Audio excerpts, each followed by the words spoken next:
Welcome to this morning's GRC CMIT.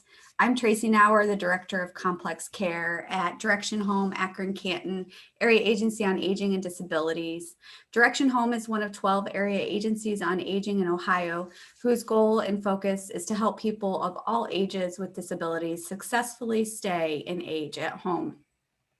I lead our CMIT team at Direction Home, and CMIT stands for Care Management Interdisciplinary Team.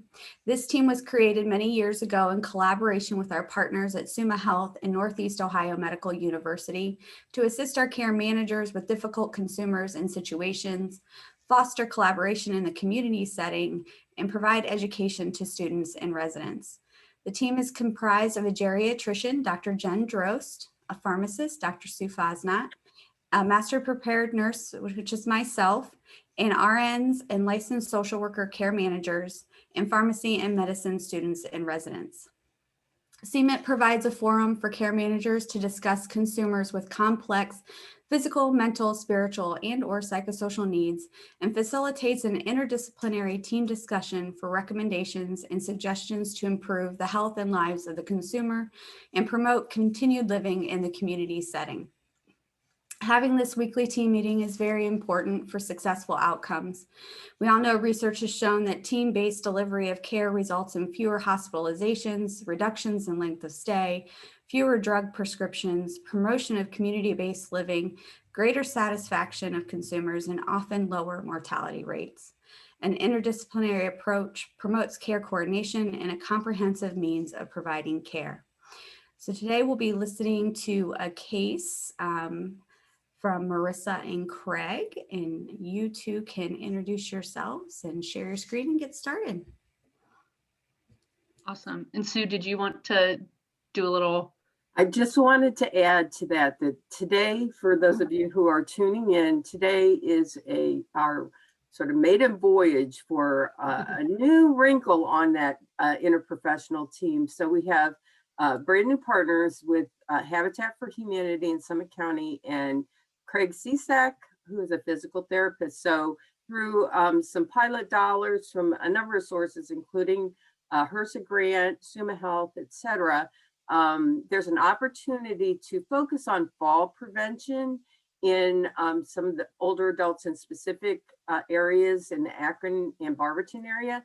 And so what we're doing is having Craig go out with a Habitat for Humanity construction person, and they're looking at the home. So in addition to looking at the medical and the pharmacy issues and the social determinants of health that CMIT normally looks at, now we're also looking at that home environment, and through some dollars or limited dollars to do some home modifications for these people that normally CMIT, those are things CMIT doesn't normally address. So again, this is our maiden voyage for this new endeavor. We hope that it'll be the first of a long-term relationship and future funding, et cetera. So if there are a few hiccups, just please excuse us and know that that's where we're coming from. So, all right. Awesome. Thanks for giving us cover, Sue, on that one. So like Sue said, we did use the normal CMIT template. So I will be sharing that. And then like Sue also said, John Yoho is on the call. So John, kind of wave, can you? Awesome, there he is. So he is the neighborhood revitalization critical home repair manager, construction manager for Habitat for Humanity of Summit County. So he was the one that did the scope that you'll be seeing, and then Craig did his holistic assessment. So I'm probably going to let like the document speak for itself, and then Craig and John can present the questions. So let me first, do we want to start with 2 or 1? Homeowner 2 or 1, Craig? 2? Okay, I see 2. Great. Okay, here we go. Share this guy. Okay, can everyone see this? Yes. I'm getting a yes. All right. And in normal CMIT, I've been to 2. So do we just kind of go through it? Do you want me to like highlight some things? You don't have to read it word for word, especially like medications, but you can just give a summary, just a summary of what is going on. Great. So homeowner number 2 is 79 years old. They are the homeowner of the house that we'll be working on. Current diagnoses, dizziness. I believe they were hospitalized for that in 2018 to 2019. And this is all these med information is coming from Allison Burley from Direction Home, who was a wonderful miracle worker and got me this information kind of last minute. So she couldn't make it because she just wasn't able to make it. So just thanks to her for sure. So if I'm stumbling through this, obviously we'll have the care coordinator on the next run through. Dizziness, hypertension, gout, chronic kidney disease, someone help me, Wegener's disease, and sleep apnea. You can see the medications right here. What I did from the Direction Home printout was highlight how many prescription meds there were, so that they are on 13 prescription meds, included the dosage on there. So if you have any questions. And then there was a nice functional status kind of template or table. So they rated independent in bathing, dressing, eating. You can read the rest. In those independent activities of daily living, legal, financial, telephoning, transportation, hands-on assistance, meaning they needed hands-on assistance, heavy chores, house cleaning, yard work, maintenance. So you might see some of that on the scope that we're going to review here in a second. Laundry, shopping, supervision, meal preparation. Sue Fosnight, do you need me to stick around on the meds for a little, or do you want me to drop them in the chat?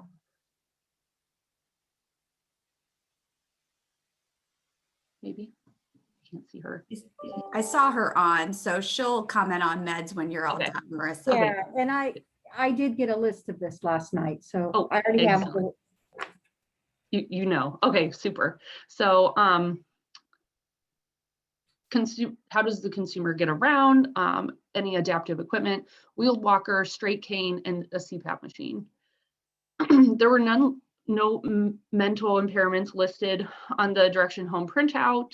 Like I said, from 2018, for about 4 days, they were hospitalized for dizziness.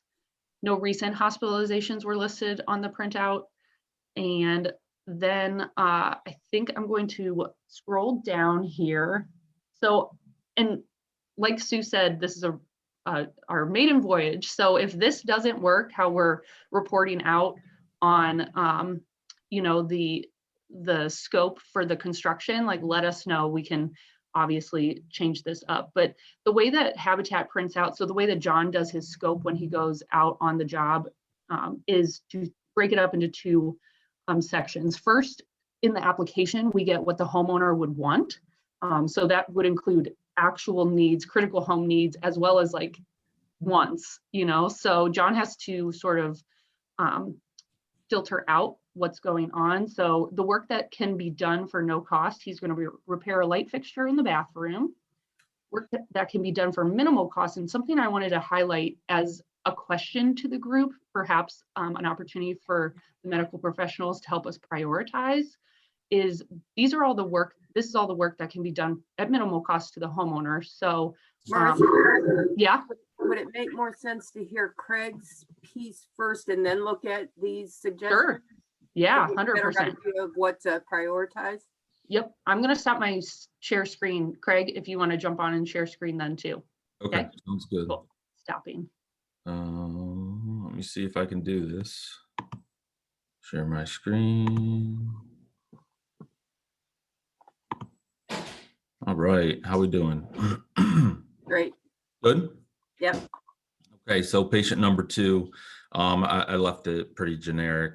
And again, as far as, looking at, any type of holistic assessment that's out there in the literature and such, it's more of a concept, I would say, than anything that's really been written in stone or really done in the past. So not only are we on our maiden voyage, but like we're forging a path, I think, for other people here in the future.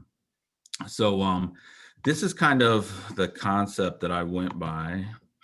If you can see that, it's just it's like a wellness wheel.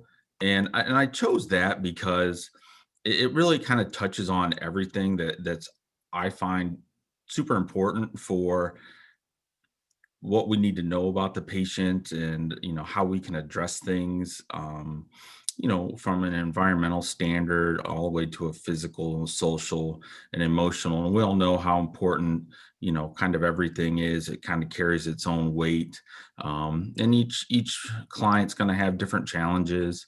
So I kind of went with this wellness wheel after looking at a bunch of different things. And again, this is all open to change and modification here in the future. So just kind of start at the top, start at noon, and we'll work our way around with the different slides. So emotionally, the patient lives alone. She has family local, but they don't really engage with the patient on a regular basis. Um, it's kind of sad. She was a super pleasant older adult, and that she just said she doesn't have, the family just doesn't come around because they're busy with their own families. And so she pretty much, I would consider her a shut-in, except she gets out for dialysis 3 times a week, where she drives herself, which I don't know how much longer she's going to be able to do that, just because of her age and other comorbidities. And I would say her, we'll get to cognition, but she was A&O times 4. She's very tired. Those dialysis patients have chronic pain issues, and they're tired a lot of the times. And so she doesn't have a good appetite. She's currently on a fluid restriction. We talked, she's got the pain and more like neuropathy pain in the hands and legs and the feet. And so that's trying and taxing on the emotional side of things as well. The PHQ-2, she got a 2 on both of the questions. So again, she's on probably in that gray area of needing more emotional support, and depression, and being alone, and again, just kind of your typical older adult shut-in in the community. Financial, she's retired, she's on a fixed income, and she's unable to afford the repairs that John and I were out there for. I mean, it's the house wasn't old. I mean, it was probably 15, 20 years old. So it was kind of a newer home, but nothing really had been done in the home really since she moved in. So kind of, that real typical new construction home you moved in, you lived in for 15 or 20 years. Socially, again, she lives alone, goes to dialysis 3 times a week. She stays inside, again, and, as a neighborhood, she had the heavy duty safety security doors on the outside of her home. And she even commented, I stay in the house as much as I can because, it's a crazy world out there. Spiritually, she used to attend church.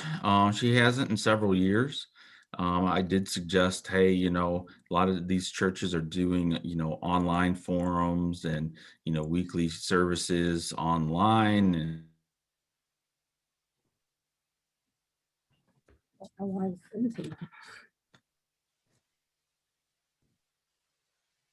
Is Craig freezing for everyone other than me? Yeah, Oh, yeah, it is for me, definitely.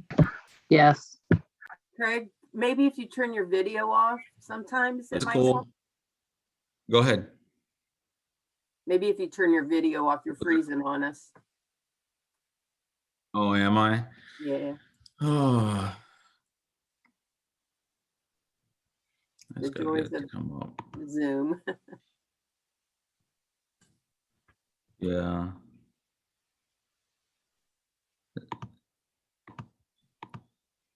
Is it better? We hear you now. Go ahead. Okay. So physically, she's a frail, elderly female. She was appropriately dressed and groomed. She had noticeable arthritic changes of her joints. She moved like, she had some, hip and knee pathology and probably some back. She wears house shoes in the home, which is a good idea. She didn't use any type of devices when I was there to walk. Um, I did see a cane. I did see a folded up wheel walker in the corner. She does drive. Um, she does still keep her own checkbook and pays her own bills. Um, Again, how well she does that, I did not identify any major issues there. So, and then on to the bigger environmental stuff, which why we're all here. Like I said, she's in a 2-story colonial home. She pretty much stays on the first floor. She has a master bath and bedroom. So her time is spent between really the kitchen, the bathroom, and the bedroom. So she probably has a 18 to 2,000 square foot home, but she really only lives in about 600 or 700 square feet. She doesn't go upstairs very often. It's an open concept design home. When she comes and goes from the house, for dialysis, she goes in and out the garage door. There were 2 steps with a handrail. The front door, it was kind of like kind of a large front step and a stoop there. No handrails or anything, but she said she only used that when people come over. So I wasn't too concerned about getting any type of handrails or anything up there. Again, the house is well loved and lived in. Clutter in the home, primarily where she lives. The bedroom and the kitchen, and it's a lot easier for these older folks just to kind of set stuff out on the countertops so she doesn't have to keep bending over or reaching up and getting the oatmeal and the cereal and those kind of things in and out of the cupboards.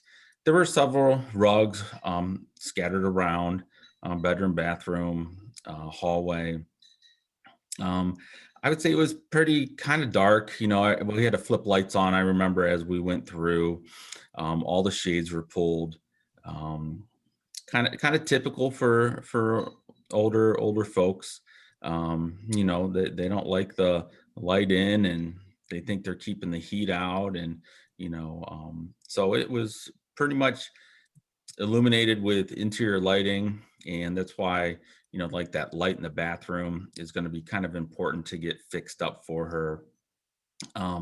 Again, the inside of the house is just your typical white interior paint from the construction time. And all right, so then I did a few screens on her.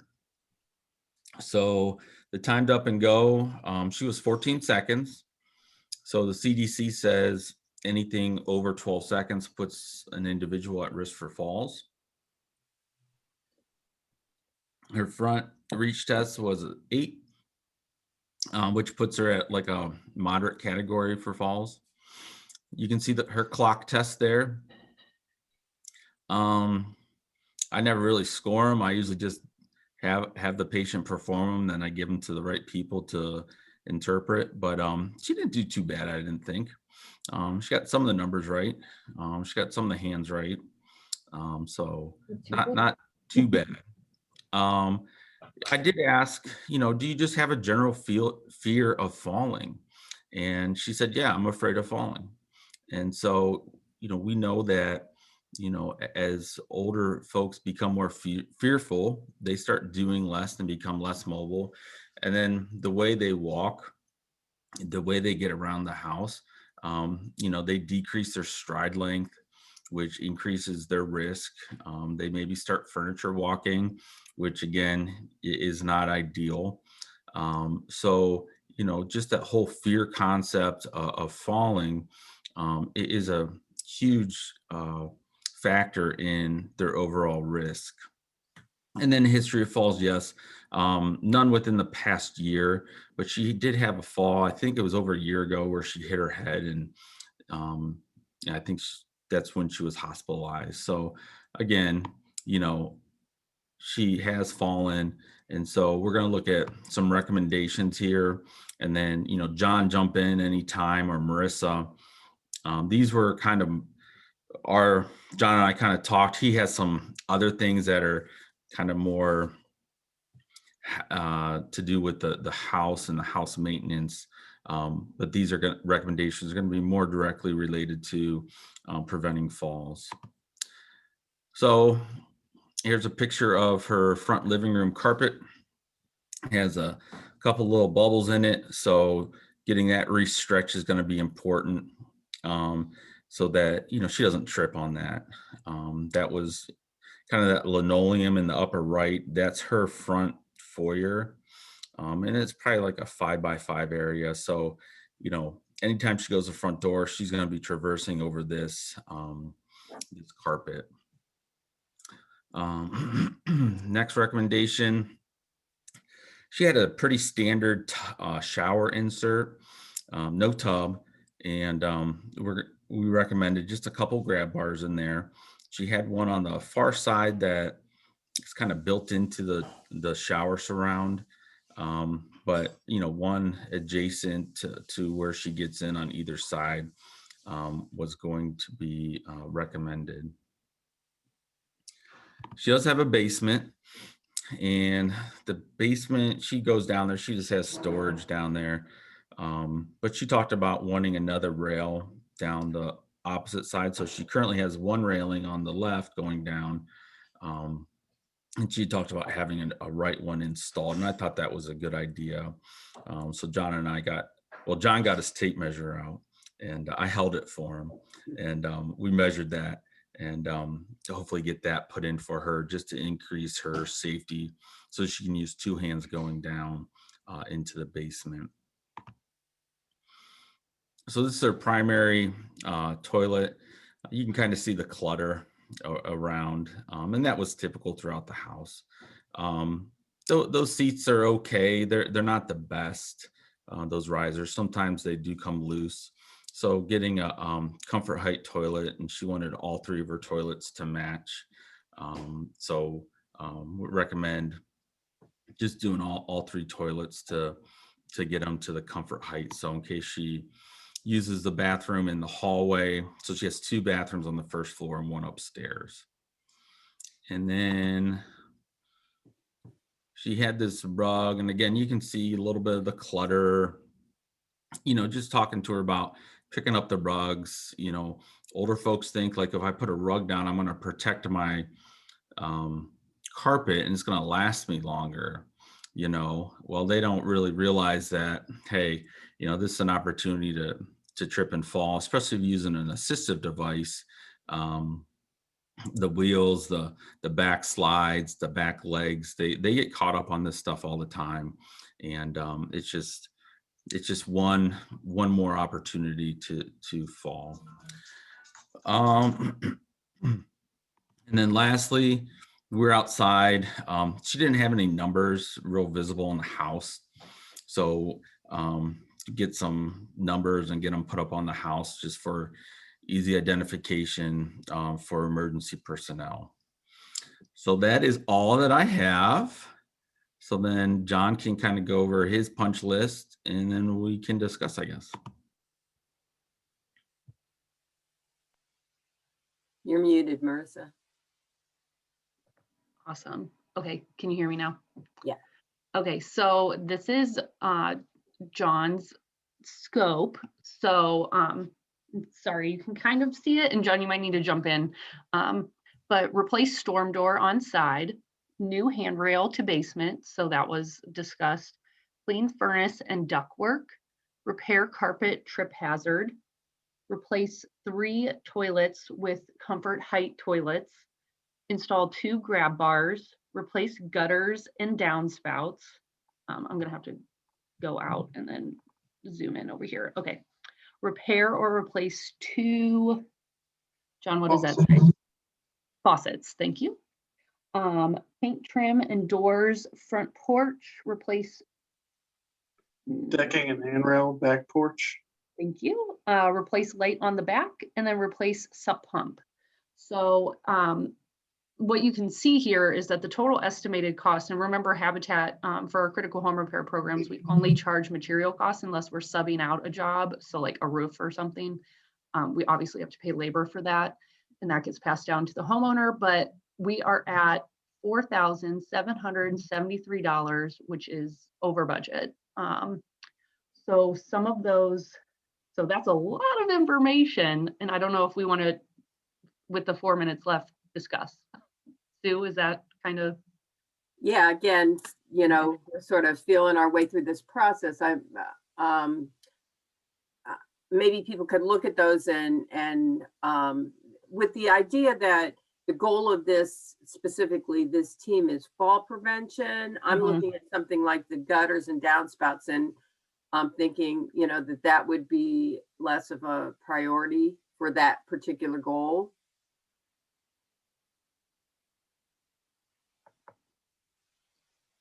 I also wondered about the toilet upstairs. If she doesn't use the upstairs, maybe just replacing the 2 downstairs, since it sounds like she doesn't go upstairs, just because we've got cost constraints. Remind me, what is the budget again, Marissa? How much do we need to shave off? It's 2,500. Okay, thank you. John, did you have anything to add in terms of like, anything construction wise? I highlighted some I thought were more aging in place. The handrail to the basement, clean furnace and ductwork so she doesn't have to worry about that. Repair carpet trip hazard, replace 3 toilets, install 2 grab bars, and then replace decking and handrail and back. And I came to 2210 with those repairs. Awesome. And Marissa, let me just jump in for a quick second too. I mean, we also can give her the option of paying on a 0 interest promissory note for some of these other things, like the gutters and downspouts, like the sump pump, those things that need to be repaired or replaced. But, some of the other stuff about aging in place also has to do with their safety. So, the storm door and the light, replacing the light and stuff, that's just safety overall for her. And because she is such a shut-in, I would think if we're trying to, keep our amount around the 2,500 for the SUMA grant, some of these other costs, we can show her, here's what'll be covered in grant, here's what the balance would be if you'd like these things done. They can be done on a 0 interest promissory note to Habitat. And I keep looking, you bring up safety. I keep looking at the replacing the sump pump. I mean, is her basement flooding? Is there a fear of flooding and mold? No? Okay. John's priorities seemed good to me. Maureen put in the chat, handrails, furnace, toilets that are used, carpets, tighten carpets, remove rugs. Laura indicated agree with Maureen and Mark. Questioned whether any ramps were needed. I wanted to ask Sue and others because we're not just focusing on the physical environment. We do want to keep this as sort of a holistic approach. Were there any medication issues that popped out, or any other issues related to things that other members of the team might be concerned about? Oh, yes, there are some medication issues. I understand she's she does get dialysis. So there are some medication dosing issues, the allopurinol. The ranitidine is a high dose for somebody with renal dysfunction, and so is the loratadine. So both the ranitidine and the loratadine would be falls risk as well as cognition risk. And I don't know, that clock, I'm not an expert on clocks either, but I do have a geriatric fellow with me today, Dr. Lee Sturgis, who also felt like that clock was not really too good. So I think that these drugs could be contributing some cognition issues. I don't know if she'd be willing and where we're sending our recommendations, but for this particular project, but I think that she would benefit from a visit with a geriatrician to help assess her cognition and try to keep her in her home as long as possible. So I guess that would be one thing that I came up with as it was presenting that kind of struck me. The other thing is, I don't know if she's in pain. Her get up and go was definitely abnormal, but not too bad from what the patients that I see at least. But, you know, does she need some scheduled Tylenol to help with her osteoarthritis pain? It doesn't look like she takes anything for pain right now. And then also for her neuropathy, does her neuropathy get in the way of her being able to do things? And does that need to be treated as well? I think the clean furnace and ductwork is more important because she does have Wegener's disease, and that has a lot of issues that cause allergy type symptoms. So, you know, keeping that up to date, I think is important for her health. Clonidine patch is another drug that's not great for somebody who is getting dizzy. The patch is better than not the patch. There does seem to be some alternatives for her blood pressure control. I don't know if she's allergic to them, and that's why they're not trying them, but that would be, you know, is there something else we could be using rather than the clonidine patch, especially if she's still getting dizzy. And then just an easy one, that core egg often causes people to get dizzy if they don't take it with food. So want to make sure she's taking those that with food. Those were the drug things. Great. And so maybe maybe when we're done, let's have a conversation about where we go exactly and how. Yeah, with the case, yeah, whether we're going to handle it like, and I'll be happy to write these up if need be. Okay. We had a couple others in the chat, medication dosing checks and day schedules, night lights in hallways, matter of balance classes from Lori Smith to focus on that breaking the fear of falling cycle. And they do offer that free.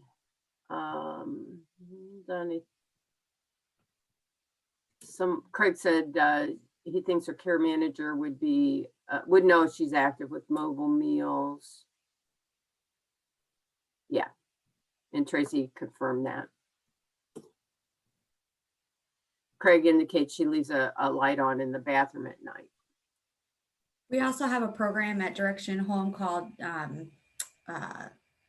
Direction Home Dialers, which is a group of folks who will call people who are at home and are lonely for some socialization. The Ohio Department of Aging also has a program like that. So that's an option maybe to help since she's staying at home most of the time. And then just a follow-up again on the church issue that Craig touched on. A lot of churches, like Craig said, are doing, you know, virtual, or they're getting back to in person, or if somebody from her faith-based community could come and visit her if she's open to that. A lot of churches are doing home visits too. I have a question. What is the income level before somebody qualifies for these repairs? For our critical home repair programs and applying the Aging in Place initiative onto it, they're both 30% to 80% area median income. So we're basing it on the Summit County's AMI. And it depends on homeowner size or home, you know, like how many people live in the home. So hers would be, you know, one person. And I don't have those numbers memorized. If Rochelle has them, I don't know.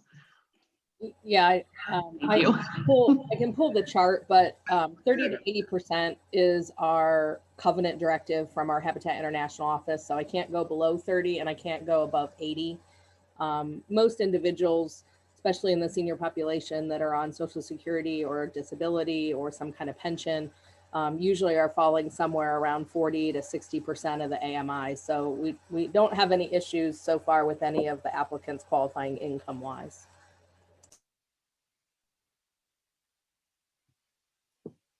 All right, so we are 5 minutes over, which is, I think, pretty good for our maiden voyage. And what I'd like to suggest is maybe if I send an email out to sort of the core team here, that we can do a follow-up and sort of debrief about the team and specifically follow-up, how exactly we're going to ensure that the recommendations, sort of what the list is, and then how we're going to follow up on those. So if you want to, if that's okay with everybody, Craig? Yeah. Okay, so I'll get something and you'll see that. How about the second case? Could we do that on Tuesday at the time that Cleveland normally did theirs? Tuesday at 9 o'clock? This Tuesday, we won't have a case because of the holiday. Oh, that's right. That's right. It would be next, the following Tuesday, which would be the 8th.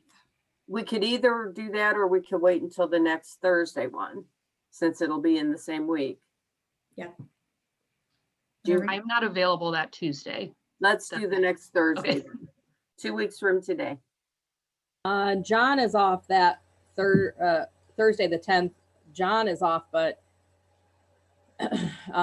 you know, I mean, I could review the scope of work, I suppose, if I have it from him. The next one's pretty straightforward. Mhm. Okay, well, let's plan on that then. All right, well, thank you. Very, very interesting case and great presentation and a lot of good recommendations. So Yeah, just a quick thank you to Craig and John for pulling all of this information together. And Allison, who's not here, but yeah, really awesome. Craig, your presentation was great. I wasn't sure, so No, it was perfect. I thought, I don't know. no, it was. thank you. All right, okay, look for meeting invite from me. So thank you, everybody. Bye.